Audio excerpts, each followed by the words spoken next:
Casa da Cultura, a história dela começa em 1919. Lá existia uma casa na esquina, né? Quer dizer, no limite ali da calçada, né? Encostada na rua. Existia uma residência lá do senhor Henrique Petri. Em 1919, o agente executivo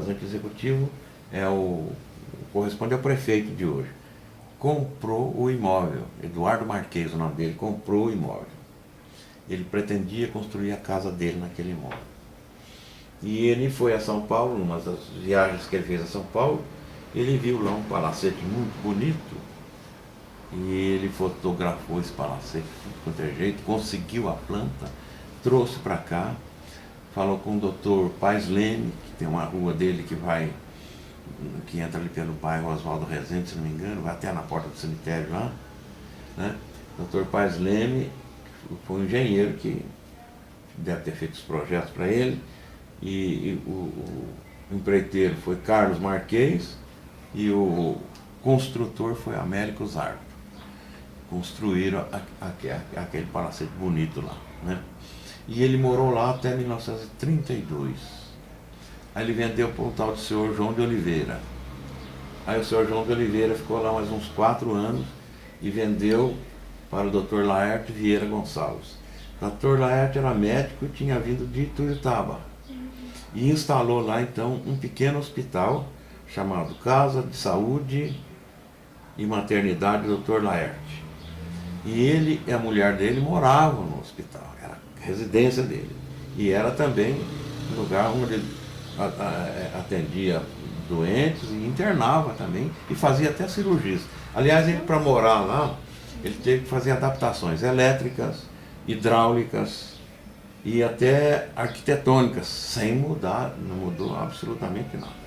Ele só fez um puxado para a esquerda, né, no rumo da rua 15 de novembro, formando um L ali, e fez uma sala em cima e uma sala embaixo, acompanhando a arquitetura original. A gente chega lá e não percebe que é um acréscimo que ele fez. E ali, o que ele fez foi pôr janelas bem grandes para ficar bem iluminado ali.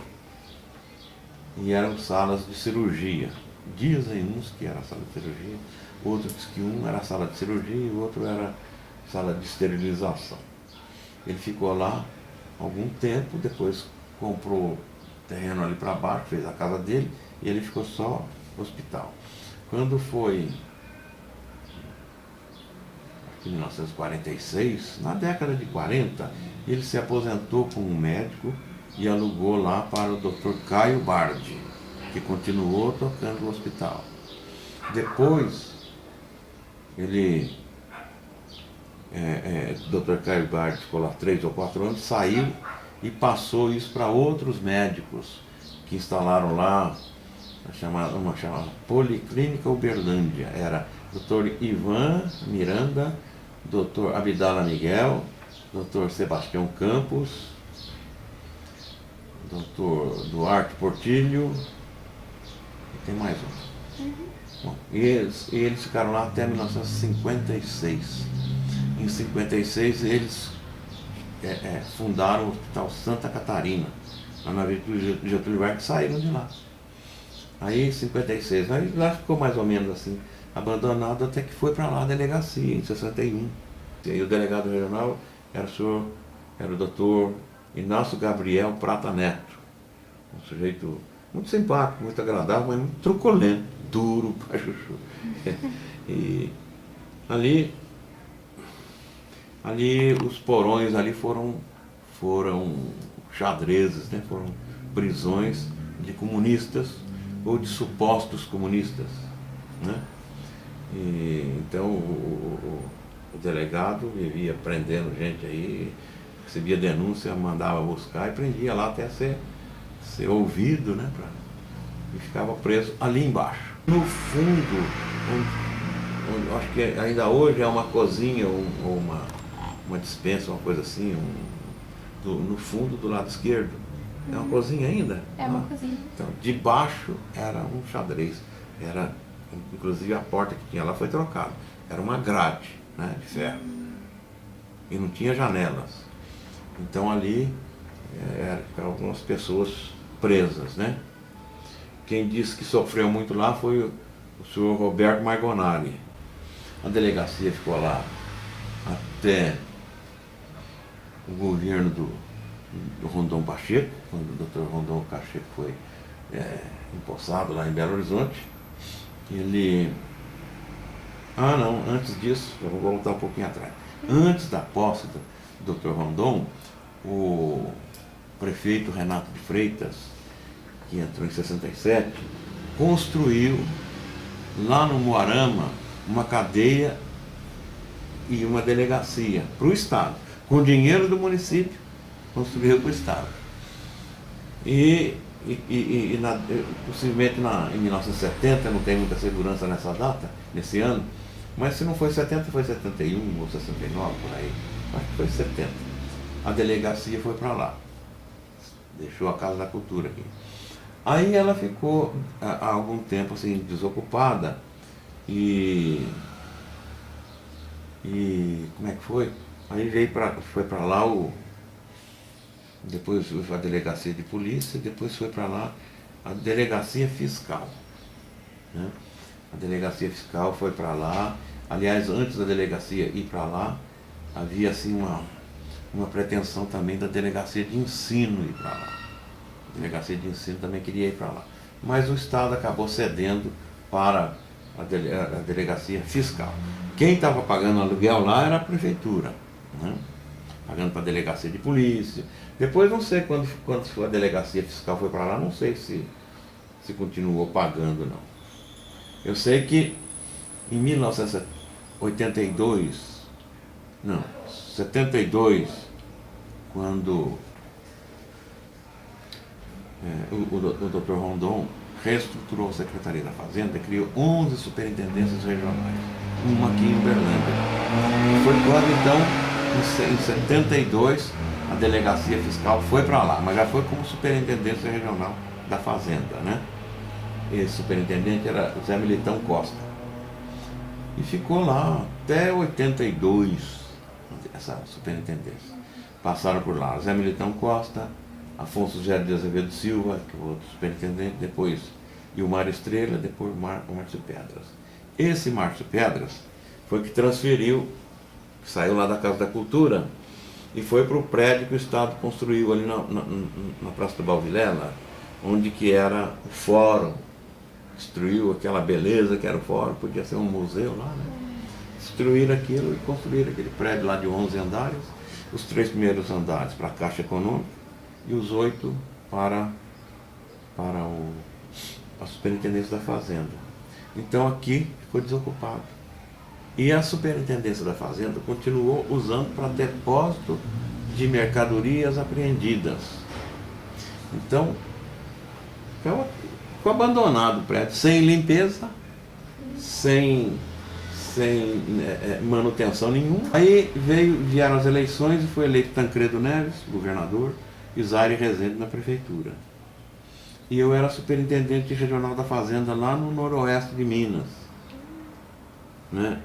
E vim aqui, porque eu sempre morei em Uberlândia, eu só fiquei esse período fora quando eu fui para lá. Aí eu vim aqui a Uberlândia, fui visitar o professor Nelson Bonilha, que era o secretário municipal de Educação e Cultura.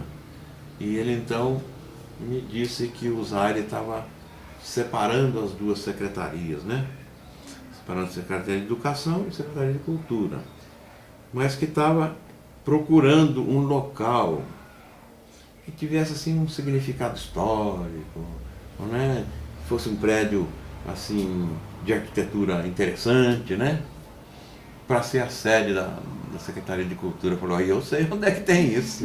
Falei, por que vocês não pedem para o governo que doem para vocês esse prédio, né? Que está sendo depósito de mercadoria apreendida da fazenda e está sendo deteriorando, se estragando, já tem muita coisa lá estragada e vai continuar estragando, daqui a pouco aquilo até cai. E aquilo lá tem uma história, aquilo lá é um prédio de beleza arquitetônica, né? Tem uma mistura de estilos ali muito grande, mas não deixa de ser um momento da arquitetura de Uberlândia. Mas aí foi feita a doação Aí a universidade, através da professora Maria Clara e de um técnico lá em arquitetura, esqueci o nome dele, me desculpa, mas eu tenho anotado ali. E que cuidaram de organizar as coisas direitinho, né? E veio o pessoal do IEFA, de Belo Horizonte, e fez o restauro do prédio, né? E aí, quando foi, não me lembro quando, mas foi inaugurado na gestão da professora Yolanda, que foi a primeira secretária municipal de cultura, foi na gestão dela que foi inaugurado lá. A Casa da Cultura, ela aparece exatamente num momento de redemocratização, de nova república, de liberdade.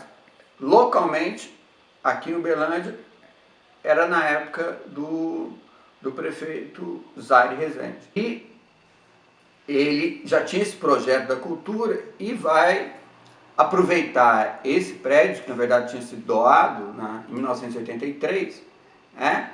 Mas a lei é de 1984, que cria a Casa da Cultura. Ela é inaugurada em 1985, porque aí nós vamos ver depois, a própria Casa da Cultura vai chegar um momento que eles vão largar ela de lado. Ela vai ficar praticamente mais de 10 anos sem utilidade nenhuma. De 1995 a 2006, ela vai ficar inativa. O que é ficar inativa? Não vai funcionar. Por que ela não vai funcionar? Porque o Zaire ganhou em 1983. Só que ele não conseguiu fazer o sucessor dele. Ele entrou em 83, sai em 88 e ele volta só em 2001.